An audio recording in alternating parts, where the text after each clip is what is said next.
Hello, my wonderful, beautiful friends. I hope you're having the most amazing day so far. Welcome back to our Entitled People series, where in today's episode you'll hear 6 outrageously entitled stories. The first story features a Karen who calls the cops on the original poster op for not mowing her lawn.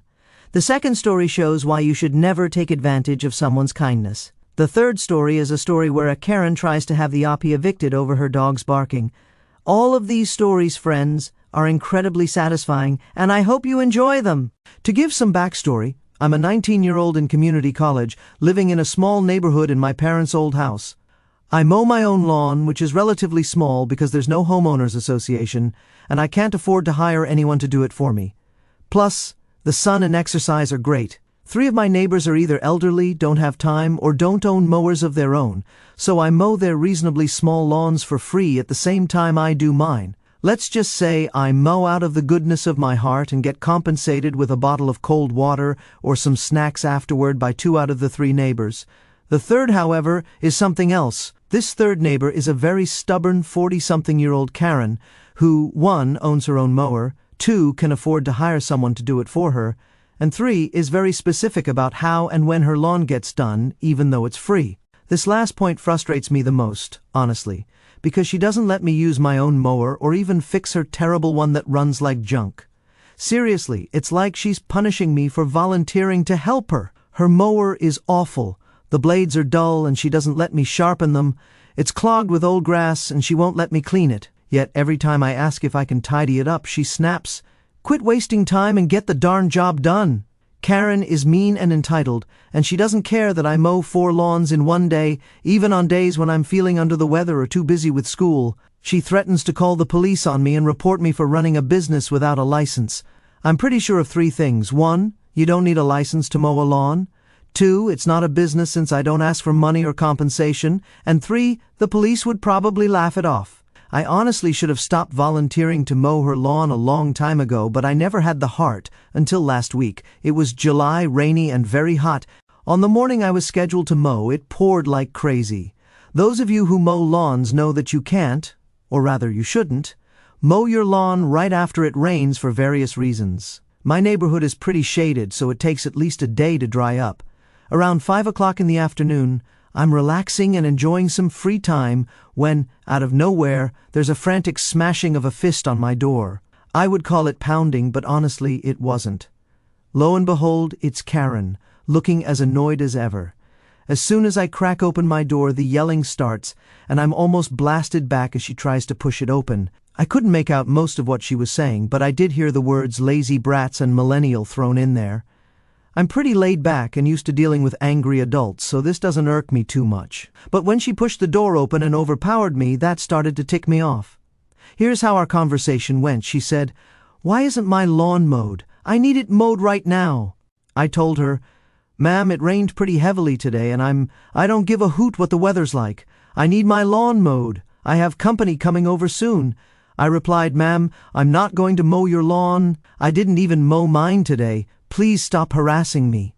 Karen, with her teeth clenched and her neck veins popping, said, "If you don't mow the lawn right now, I will call the police on you for an illegal business, like I should have done a long time ago." While I could have argued, which I don't like to do, I had a better plan.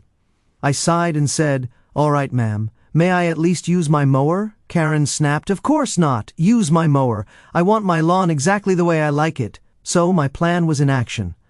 Grabbing her mower and seeing her nice, shiny car in the driveway, I started to mow. A little thing about Karen's mower, it discharges grass out the side.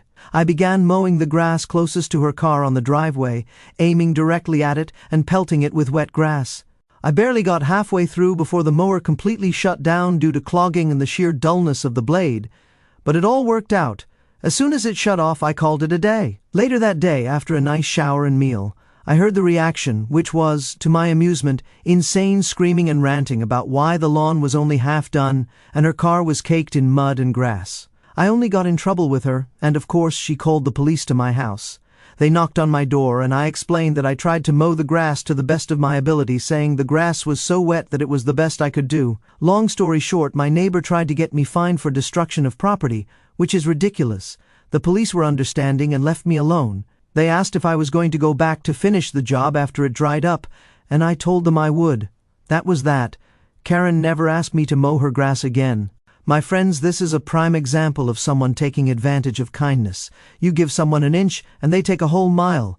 OP is a much nicer person than I am. If that were me, as soon as she tried to tell me how to mow, when to mow, and what equipment to use, while also threatening me with the police, I'd say, "Sorry, Karen, you've got to start doing it yourself after that." I really wonder what the police were thinking when they responded to her, and all she did was complain that the grass was half cut and there was mulch all over her car.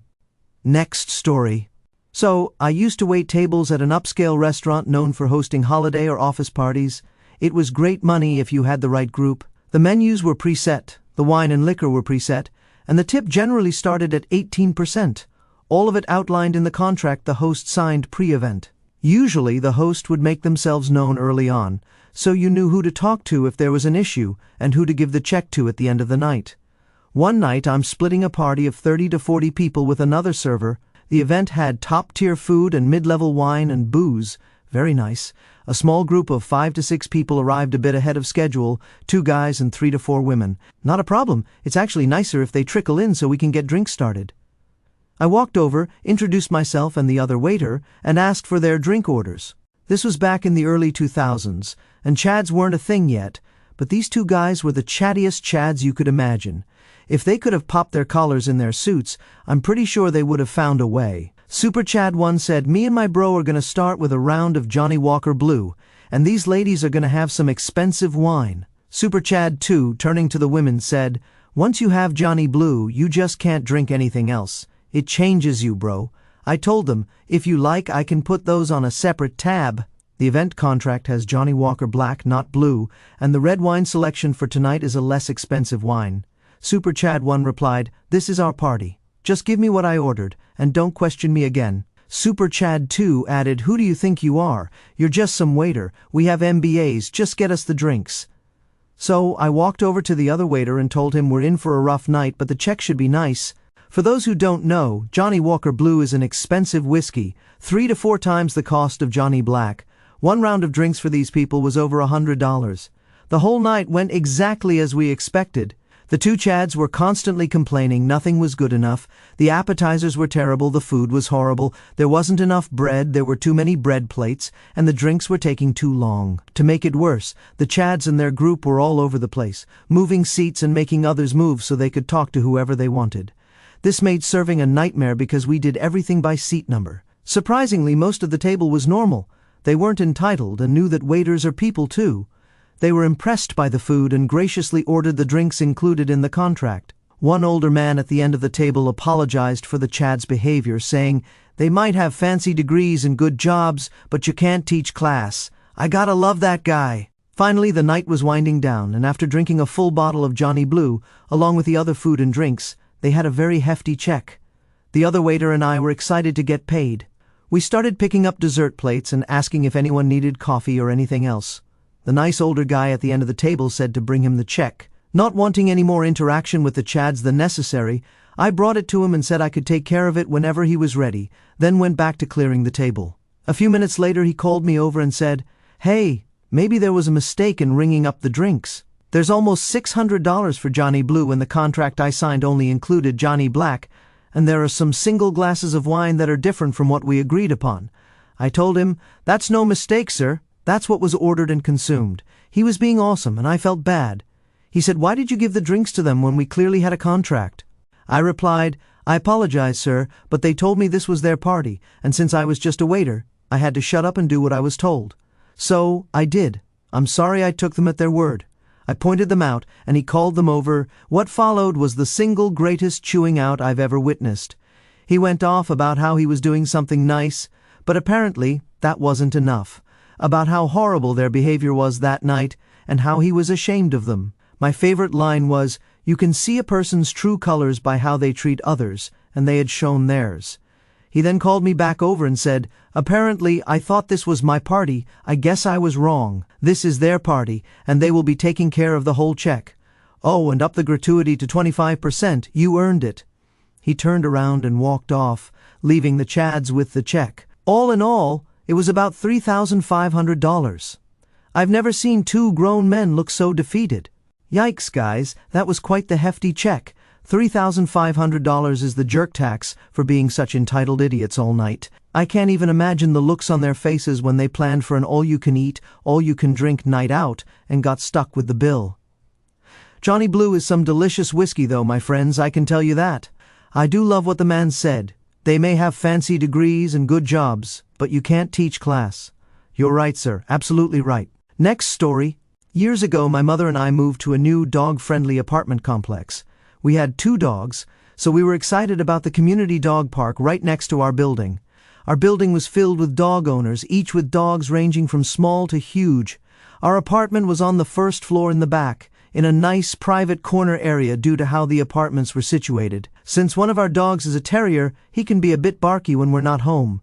However, when we are home, we use a clicker to get his attention, which he's trained to respond to by stopping barking and coming to whoever has the clicker.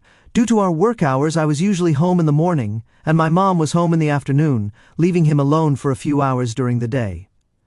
About a month after moving in, we received a note on our door from a neighbor. It read, "Dear neighbor, I understand that you're new to the complex, but it's rude to allow your dog to bark. It's ruining my sleep before I go to work, and my job is extremely important. I don't care how you do it, but shut your dog up."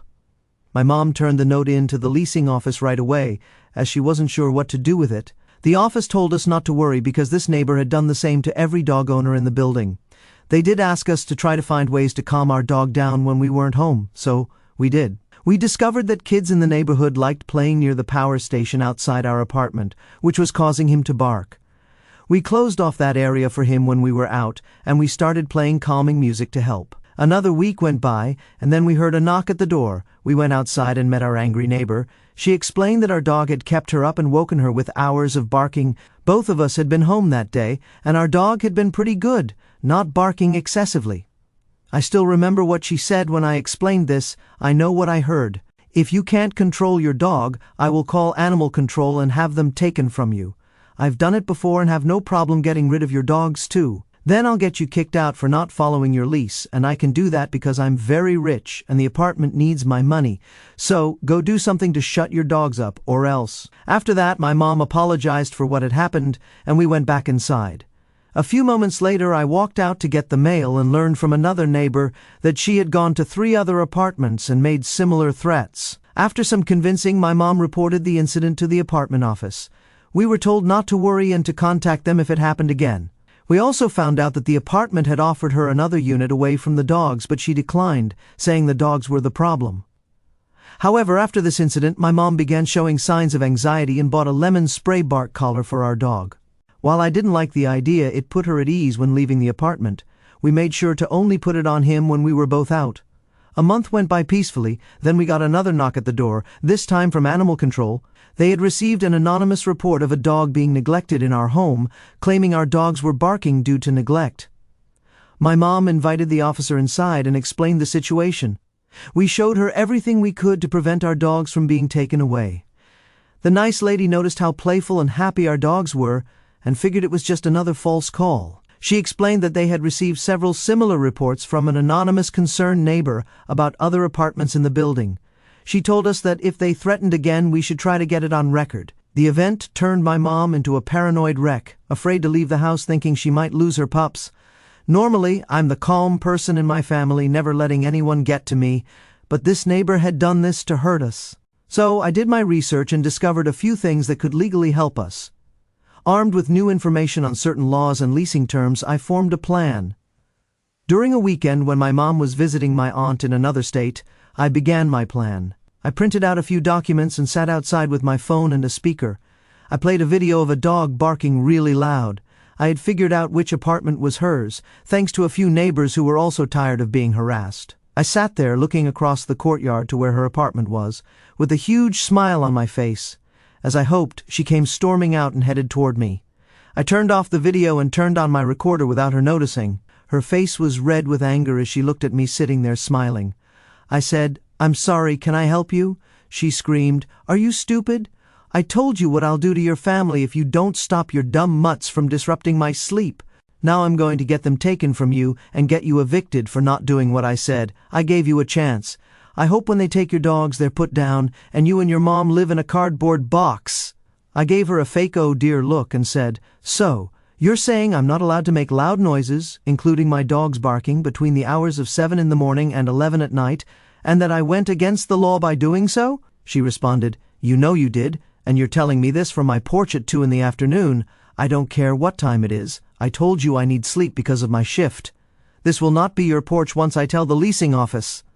I said, "Oh no, that's a very serious threat to my dogs and my family, isn't it?" She replied, "Listen, you punk, yes it is. You should have shut your darn dog up."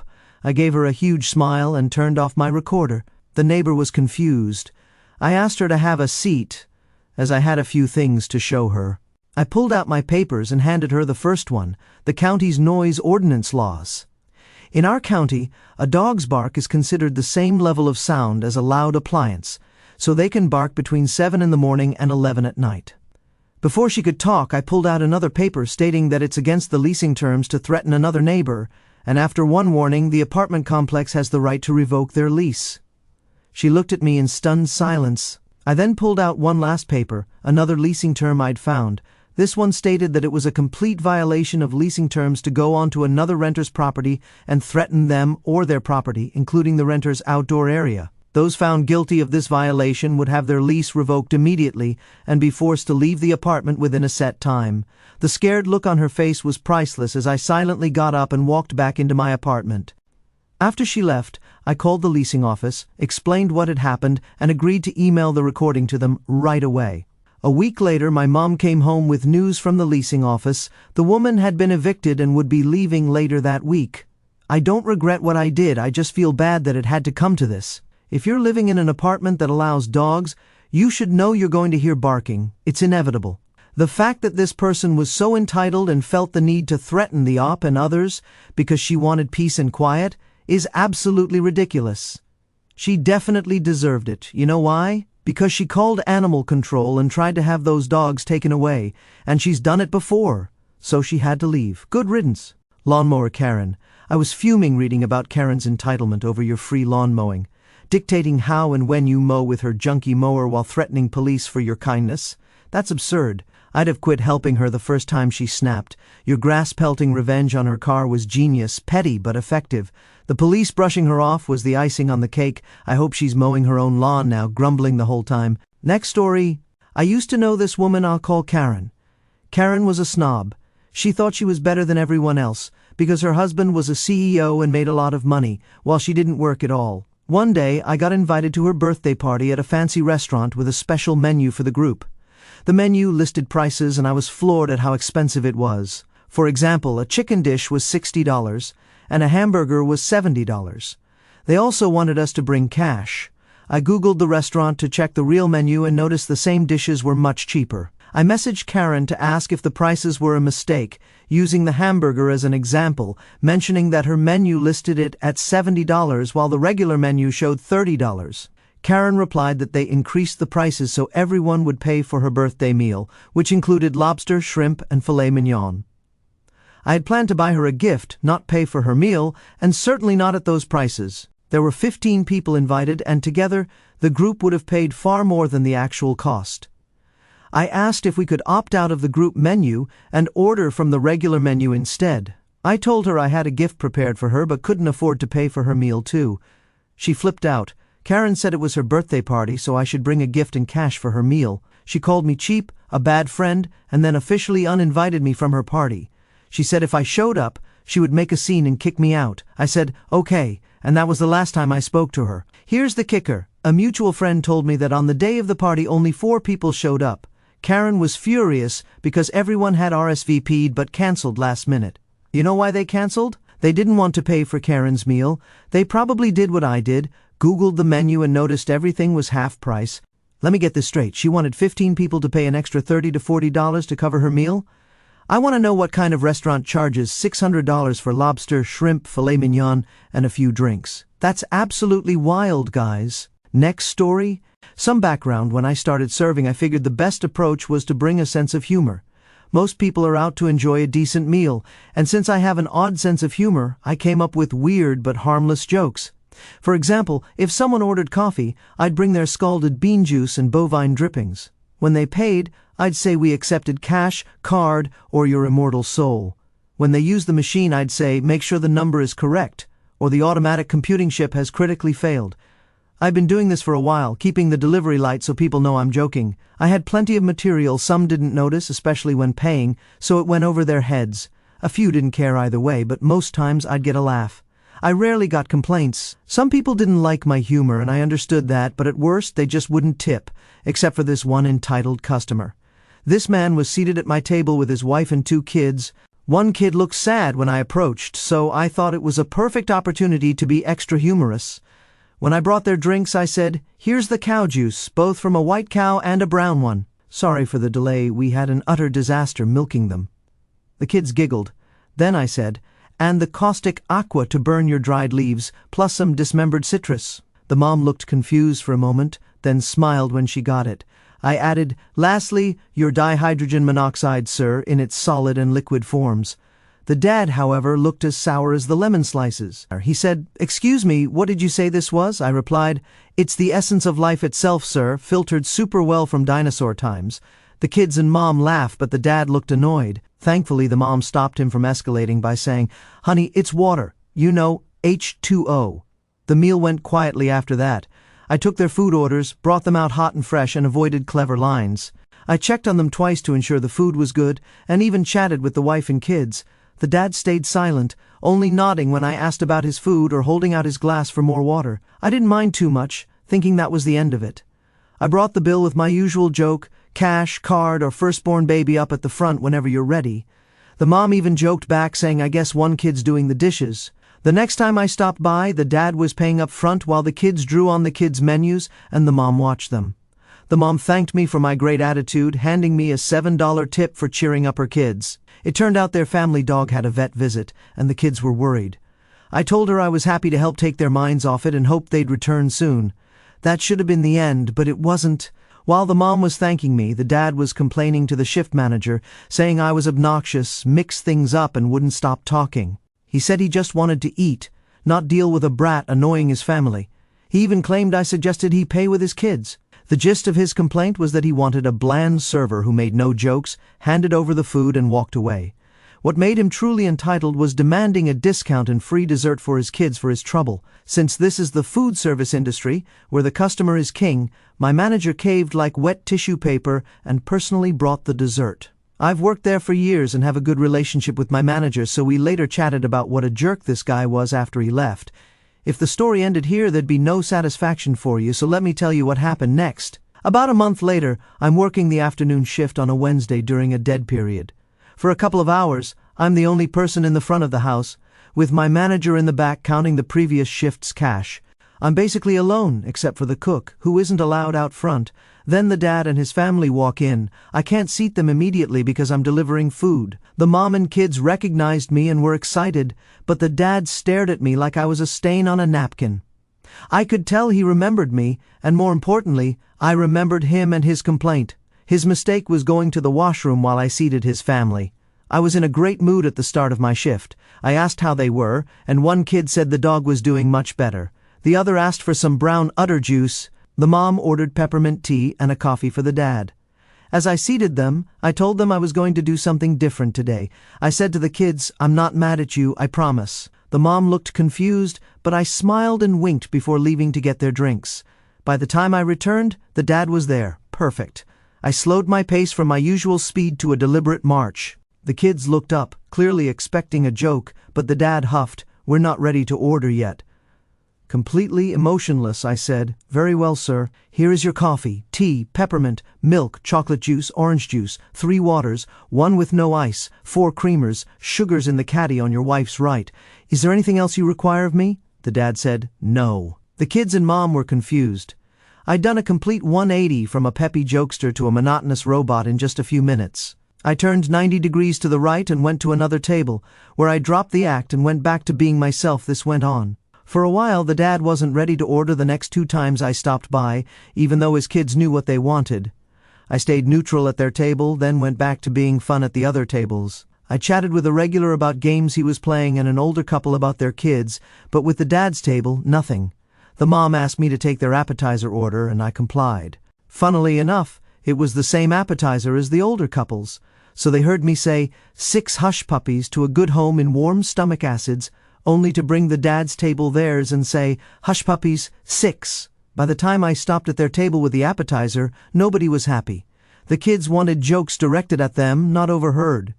Even the dad was annoyed because I was warmer to the other tables. The mom asked the question I was waiting for, why are you joking with everyone else but us? Last time we got the best service we've ever had at a chain diner. The dad said, get me your manager now. I refuse to be ignored when I'm just here to eat with my family. I didn't move to get my manager but kept my expression neutral and my tone calm. I said, but sir, last time you insisted to my manager while paying that I be factual, concise, and non-intrusive.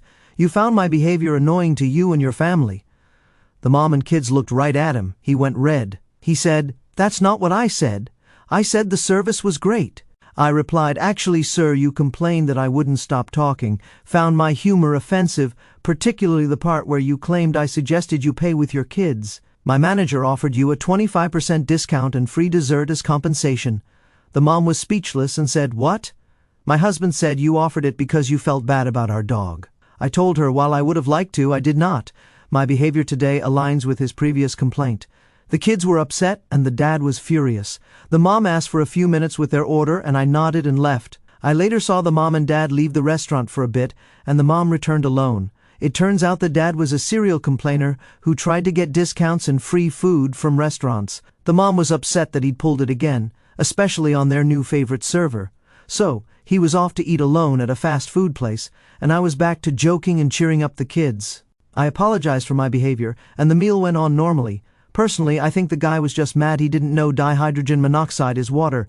I don't know about you, but I love cheery, happy servers with a bit of humor. If it's a chain restaurant, bring it on 100%. Maybe the dad was upset that the server made him look silly, and he picked on that. Not many people know dihydrogen monoxide is water. I remember a long time ago when a 14-year-old petitioned to ban dihydrogen monoxide, saying it can cause severe burns, corrode metals, and lead to bloating and excessive urination. If you're dependent on it, you'll die from withdrawal. He made it sound serious, and thousands signed the petition to ban water. It was brilliant. Next story. As a supervisor, I get many complaints forwarded to me. I tend to squash them or give people the benefit of the doubt since they feel wronged in some way. They might be misinformed about our service, so I try to enlighten them before escalating to the safety department or customer relations. It's a waste of time and embarrassing for the complainant if I have to explain they're wrong. Here's a dialogue I had with one such person. A random caller, probably a Karen, who likely got the phone number from the side of an ambulance, said, "Your ambulance is in traffic and almost caused me to get into an accident." I replied, "Okay, ma'am, so you're not involved in an accident?" She said, "No, but you people shouldn't use your lights and sirens to get traffic out of your way. I've seen it too often and I feel you guys use those lights way too much." I said, "I'm sorry about that."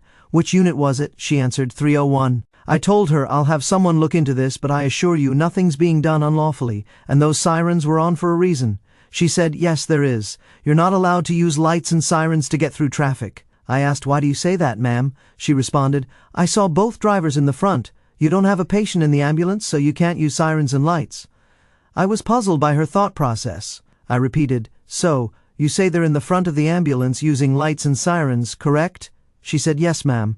I said, "You understand we need to get to patients before we transport them, correct?" She replied, "Yeah, I work for the fire department, so I know. I live in a major city where our fire department has several divisions, like suppression or fire." I asked, "Oh, what division do you work for?" There was silence. I continued, "Okay, ma'am, thank you for your concern.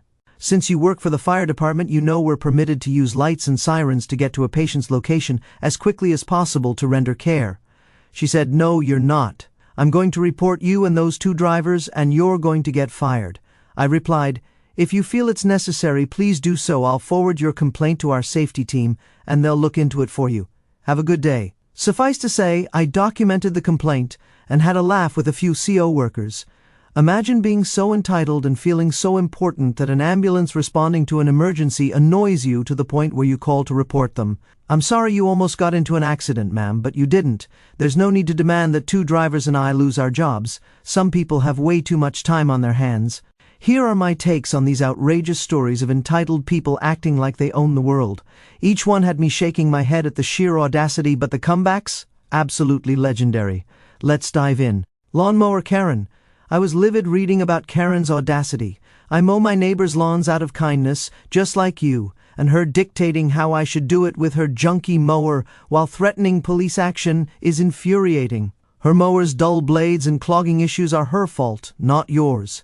Your petty revenge, spraying wet grass on her car, was brilliant and harmless. The police dismissing her complaint was perfect. I'd have stopped mowing her lawn long ago. You're a saint for lasting this long.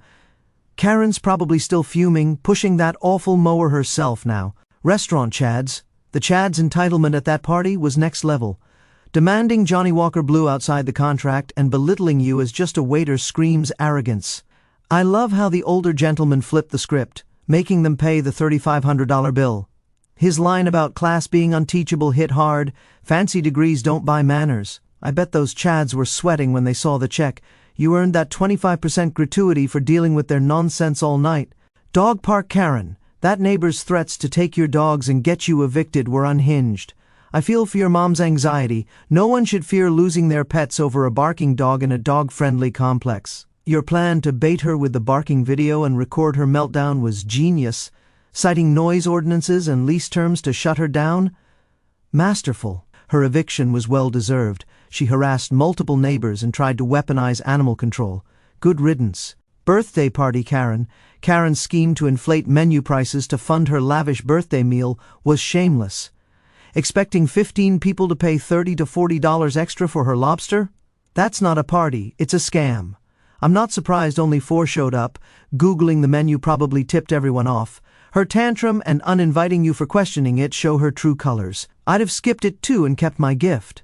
Humorous server versus grumpy dad. I adore your quirky humor. Calling water dihydrogen monoxide is gold.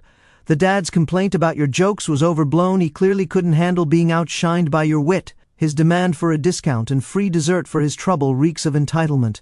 Your robotic act during their second visit was a perfect clapback, exposing his hypocrisy. The mom's reaction and the dad eating alone at a fast food joint, priceless.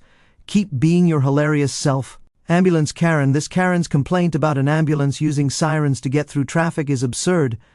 Claiming to work for the fire department while misunderstanding emergency protocols? Laughable. I'm glad you shut her down politely and forwarded her complaint to fizzle out. Ambulances save lives. Her inconvenience doesn't trump that.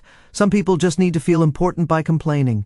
And that, my beautiful friends, is another episode of our Entitled People series. I hope you enjoyed the stories today. If you did, do hit that like button, and if you're not subscribed, please subscribe for future stories. If you missed the last episode of our Entitled People series, check it out if you haven't. I'll see you in the next one. I love you, I really do!